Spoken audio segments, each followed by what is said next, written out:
اللہ من الشیطان الرجیم بسم اللہ الرحمن الرحیم۔ السلام علیکم، میں ہوں سعدیہ سہیل، آپ کی ساتھی، آپ کی دوست۔ امید ہے کہ آپ سب خیریت سے ہوں گے۔ اچھا جی، اگر ہم اپنے ارد گرد نظر دوڑائیں تو سب سے زیادہ جو ہمیں جنگ نظر آتی ہے وہ نظر آتی ہے پاور کی۔ مطلب ہولڈ میرے ہاتھ میں ہو جائے، میں سب کو کنٹرول کروں اور میں پاور کا منبع بن جاؤں اور میں چیزوں کو اپنے حساب سے ہینڈل کروں۔ اچھا، اب اس سلسلے میں لوگ ہر طریقہ، وہ حکومت کی بات ہو، وہ ملک پہ راج کرنے کی بات ہو، وہ جو بھی ہو، گھر میں گھریلو سیاست کی بات ہو، تو ہر کوئی اس کوشش میں ہوتا ہے کہ پاور، اختیار، کنٹرول اس کے ہاتھ میں ہو، اور اس کے لیے وہ ہر طریقہ اپلائی کرتا ہے، اپنانے کی کوشش کرتا ہے۔ اچھا، ایک تو یہ بات ہمیں سمجھ لینی چاہیے کہ پاور اور کنٹرول صرف اور صرف اللہ کی ذات پاک کے پاس ہے۔ اس کے علاوہ جو بظاہر نظر آتے ہیں ہمیں پاور ہبز، اور ہمیں لگتا ہے کہ ان کے پاس طاقت ہے، لیکن وہ میرا رب چاہے تو 1 منٹ میں اس طاقت کو، اس پاور کو تنزلی میں تبدیل کر سکتا ہے اور محتاجی میں تبدیل کر سکتا ہے۔ آپ نے بڑے بڑے ملک دیکھے، ان کے حالات دیکھے، کبھی کوئی بادشاہ ہوتا ہے تو وہ دوسرے لمحے فقیر ہوتا ہے اور اپنی جان کے لیے بھاگ رہا ہوتا ہے۔ تو یہ اتار چڑھاؤ، کنٹرول، آؤٹ آف کنٹرول، یہ سب چیزیں it's part of your life, لیکن اس چیز کو اتنا سیریسلی نہیں لینا چاہیے کہ یہی آپ کی زندگی ہے اور اس کے بغیر تو، پاور کے بغیر تو آپ کچھ کر نہیں سکتے، اور کنٹرول حاصل کرنا چیزوں پہ وہ جو ہے وہ آپ کے لیے ضروری ہے۔ ہاں، کچھ حد تک آپ کو اپنی چیزوں پہ، پازیٹیو چیزوں کے لیے کچھ کنٹرول کی اگر خواہش ہے، اور کنٹرول جیسے اپنی اولاد کو کنٹرول میں رکھنا، اپنے ارد گرد کے لوگوں کو اس لحاظ سے کنٹرول میں رکھنا کہ وہ کسی مطلب آپ کی صحیح باتوں کو وہ تسلیم کریں، جو آپ ان کی بہتری کے لیے کرنا چاہتے ہیں، جو آپ اپنے گھر کے لیے کرنا چاہتے ہیں، جو آپ اپنے معاشرے کے لیے کرنا چاہتے ہیں، اس میں وہ انڈر کنٹرول رہیں۔ کوئی ایسا طریقہ کار اختیار نہ کریں جو ان کے لیے نقصان دہ، ان کے گھر کے لیے نقصان دہ اور قوم و ملت کے لیے نقصان دہ ہو سکے۔ اس لیے آپ کے ایسے رشتے ہوتے ہیں، خاص طور پہ شوہر حضرات، جو اکثر کنٹرول سے باہر ہو جاتے ہیں، آؤٹ آف کنٹرول ہو جاتے ہیں۔ ذرا مجمع حسینوں کا ہو تو وہ بیگم ان کو نظر ہی نہیں آتی، ان کو کنٹرول رکھنا بھی بالکل جائز ہے اور این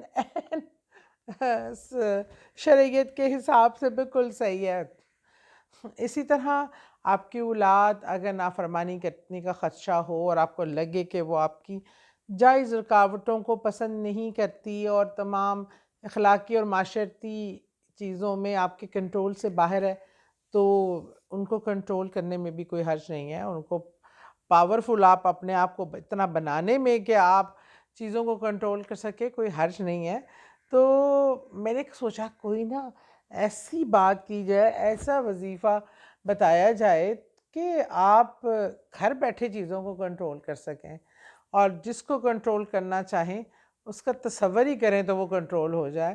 تو یہ بڑا ہی مجرب قسم کا وظیفہ ہے، اور میرا خیال میں میری بہنوں کو تو بہت پسند آنے والا ہے، کیونکہ میاں پہ کنٹرول تو ہر بہن چاہتی ہے نا، اور میاں کی تو خواہش ہی ہو سکتی ہے کہ وہ بیویوں کو کنٹرول کریں گے، وہ ان کی خواہش اسی حد تک رہ سکتی ہے۔ اس کی میں بالکل ان کو کوئی ایسا نکتہ نہیں دوں گی، ویسے آزما تو یہ آدمی بھی سکتے ہیں، پر یہ ضروری ہے کہ اس میں یقین کر کے، اعتبار کر کے، ایمان کی طاقت کے ساتھ، اور صرف اچھے مقاصد کی خاطر، ایسا کسی حرام رشتے کے لیے آپ یہ نہیں کر سکتے۔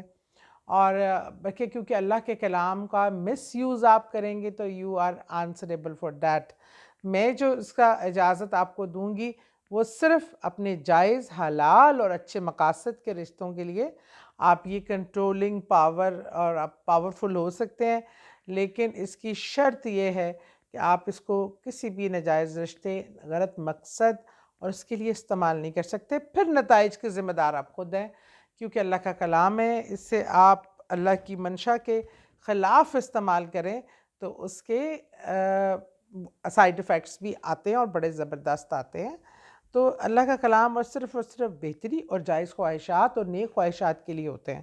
تو اس لیے وظائف کو کسی بھی غلط مقصد کے لیے استعمال کرنا یہ آپ لوگوں کی زندگیاں دماغ الٹ دیتے ہیں. تو اس لیے جب بھی آپ کوئی بھی وظیفہ کریں جو قرآن سے متعلق ہے، جس میں قرآنی آیت ہے،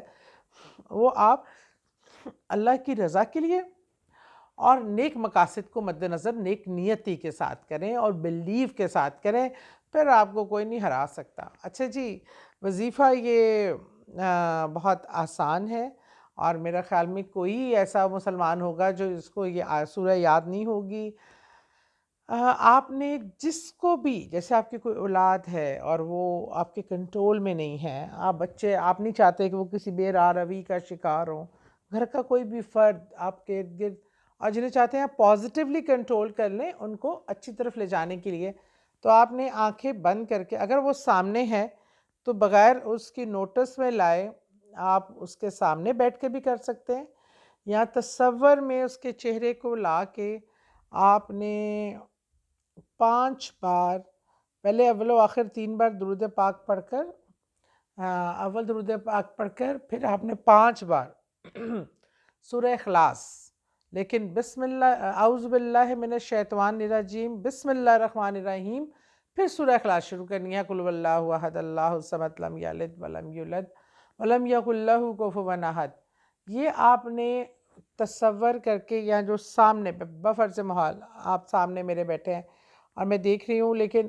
نامحسوس طریقے سے آپ نے پڑھنا ہے 3 بار درود پاک، 5 بار اعوذ باللہ، بسم اللہ کے ساتھ قل اللہ پڑھنا ہے، اور آپ نے اس کو دم کر دیں، پھونک مار دینی ہے. اور اگر آپ تصور میں کر رہے ہیں، اسی طرح آنکھیں بند کر کے تصور میں لا کے یہ پڑھ کر ایسے پھونک مار دیجئے. پھر آپ اس وظیفے کا کمال دیکھ لیے کہ آپ کی جائز، نیک اور صحیح ڈائریکشن پر عمل کرنے کے لیے جو آپ کنٹرول کرنا چاہتے ہیں، آپ کو کس حد تک کنٹرول حاصل ہو جائے گا، اور وہ شخص، بچہ، شوہر، کوئی بھی فیملی ممبر، بھائی بہن، وہ صحیح ٹریک پہ آئے گا، آپ کی بات کو مانے گا، اور آپ کو ایسا لگے گا کہ آپ نے اس کو، وہ آپ کے زیر اثر آ گیا ہے اور وہ آپ کی بات مان رہا ہے. لیکن بار بار کہوں گی، جائز، حلال، اور جو اللہ کی رضا کے لیے ہو اور بہتری کی نیت سے ہو، کسی کی برائی کی نیت سے نہیں، کسی کو کنٹرول کر کے استعمال کرنے کی نیت سے نہیں. یہ اللہ کا کلام ہے، اس کو صحیح طریقے سے استعمال کیجیے گا. دن کے کسی وقت بھی آپ یہ وظیفہ کر سکتے ہیں. اس انسان کا تصور ایک بار کر کے بھی کرنا کافی ہے، اور دوبارہ کسی اور کے لیے بھی کرنا چاہیں، پر شرط وہی ہے، اول و آخر درود پاک اور نیک نیتی، جائز کام اور شرعی رشتہ، اس کے لیے آپ نے یہ کرنا. بہت شکریہ.